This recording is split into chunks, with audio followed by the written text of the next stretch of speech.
All right, keys to the game. Nebraska, Colorado tomorrow on Big Ten Saturday night with our guy, Paul Burmeisters. Friend of the show. Friend of the show. He played quarterback at Iowa. People forget. People do forget. Key number 1. Body blows. You've heard me talk about all of these things throughout the week here. Body blows. This one's obvious. I think plan A for Nebraska. And really, I guess I want to pause here for a second and just say overall, if you're going like plan A, plan B, plan C, like I still think plan C kind of works for Nebraska.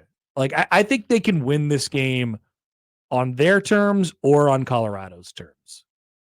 Now they're less likely to win the game on Colorado's terms. But on that point, I just think Colorado has less options. Their path to victory is more narrow in terms of how it needs to go. So that's right off the top. Body blows. First plan's to just go right after them. Power, see how they react. I want to see what happens. Are they up for the physical fight? How draining is all the pregame, all the emotion that goes into maybe a little yapping before the game, a little barking at each other. Hello. Like maybe you wake up in the end of the first quarter, at the beginning of the second quarter, and you're like, why am I so tired? Well, it's because I've been running off of pure adrenaline for the last hour, and you're maybe starting to settle into a football game now. So I think do that and find out if they're up for it. Find out if they're up for a physical fight. Once they get tired and once they realize that they're a little bit overmatched as far as the size is concerned, do they want to hang in there for a quarter? Do they want to hang in there for 2 quarters or 3? I think as long as it takes, Nebraska's got to continue with the body blows all night long, because that's when the fourth quarter can really swing your direction. We're planning on this being a close game in the fourth quarter. Most people are, I guess. Pack your patience. Yeah, you're planning on this being a close game into the fourth quarter. And so Nebraska's work that they do in the first 3 quarters of the game will set them up to have a big fourth.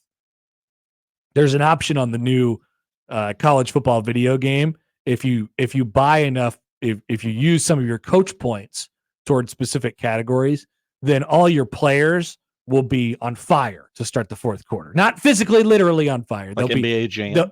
They'll be like really good to start the fourth quarter. They stay hot, hot. That's basically what Nebraska is trying to do, right? Play your best when the game is on the line, and theoretically that's in the second half. Key number 2, second Sanders. I couldn't come up with a better pun / what do they call that when the two things... Alliteration. I couldn't come up with a better one. Second Sanders. Yeah. It's not that fun. I wish I was more creative about it. Gets the point across, though. Once again, self-explanatory. Last year, I have some stats for you. Nebraska pressured the Colorado quarterbacks 29 times, 17 hurries, sacked him 7 times. I think you just watching them and watching how they get their plays, how they get their yards, I actually think you want him to get the ball out early, right? You want him to force throws early. You want him to get that clock rolling in his head. And once you do get there and that clock does go off in his head, you just have to sack him. Because when their big stuff comes is after Nebraska's first opportunity to get to sack, when they get their hands on him for the first time. They better get him down that time, because that's when their plays break. They like broken plays. I think in watching, I don't know if I'd call it like a broken play, but I just think they're better the longer you get into a play. And so hands up in the pass lanes on defense. See what they can do with rushing, with rushing the 4. I don't expect them to just be heating him up right away. I want to see how Nebraska kind of does that straight up at first. And then if he's standing back there all day long and he's got a clean pocket, then you got to do something different. But no doubt about it, Nebraska's challenge is in the defensive secondary, and I do think you want to help them out a little bit. So there will be a lot of pressure on big ass Ty Robinson and Nash Hutmaker to get back there a little bit and cause some issues. for them, which for the record, I think they will. We'll see if they're able to do it early. Can Nebraska win straight up and not have to dial up too much extra pressure on the defensive front? It's a big deal. That's sacking Sanders. Key number 3. Once again, self-explanatory. I think the more self-explanatory the keys get, the better I feel about the game, right? It's just like, here's the pretty clear path to Nebraska winning on Saturday. Key number 3 is tackle, tackle, tackle. It's like boats, boats, boats, but tackle, tackle, tackle. Don't let a 15-yard pass turn into a 50-yard pass, right? They're small. They're slippery. They can really move. Nebraska, once again, didn't blitz at all last week. They played pretty suffocating defense. I think that's what you're going for here. Nebraska missed 14 tackles in this game last year. Ooh. 14. I mean, that's because their athletes are legit. That's because they're really good. Nebraska missed 5 in their first game against UTEP. So you just want to keep that number down as much as you can. Once again, their big stuff happens after the script. If the play's supposed to go for 15 yards and all of a sudden a tackle gets slipped and you're running down the sideline, that's when things start to get loose for them. That's when they start to go. So it's the idea of tackling them and keeping them where they're at, but it's also the big picture emotional perspective of, okay, if you're Colorado, go in their shoes for a second. It's been a real struggle for us to get first downs, but we finally just hit a 15-yard play. But then we got tackled right after that. That is suffocating. That feels like there's a giant brick on top of you. It's like, I can't breathe right now.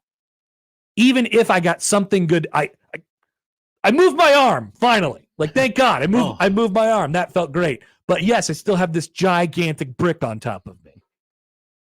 I don't know if that's a good analogy or not, but I think it's about the idea of like, just don't let them breathe, because that's when they're good, when they're out and they're moving around and they're doing stuff where they don't even know what they're doing. Shedeur and Hunter and Horn have a legit great connection. And all those guys in the wide receiver room, and Shadeur's really good at anticipating. I don't think he has the best arm in the world, but I do think he's good at anticipating, and he stands in there. He's tough. He stands in there. So he's going to be able to do some things with the tools that he has. So Nebraska just has to make him sweat. Nebraska has to make him not be able to breathe. You were looking for a good title for your Sanders, Sack Sanders. Sacking Sanders? Yeah, Joel has one. You could have said speed up Sanders' watch. Ah! Damn it. What kind of watch does he have, by the way? There's so many now. It used to just be, it's a Rolly watch. Does anybody out there know what kind of watch he has? I'm not up on my watch game. Shedeur Sanders' $350,000 watch flex is not so subtle, troll for haters. This is just a story. Flexing his Richard Milley. $350,000 watch. Oh, a Richard Milley. Mm-hmm. I could be butchering that, but Milley, maybe. I don't think so. I don't think so. No? I don't know. Maybe now I'm laughing and I'm going to sound like an idiot, but no, I don't think so. By the way, he signed a Nike NIL deal, and didn't he get a watch deal last year? Didn't the watch company hook him up with a bunch of watches? Probably. You can just give stuff to people now. I know, it's amazing. Yeah, speed up Sanders' watch.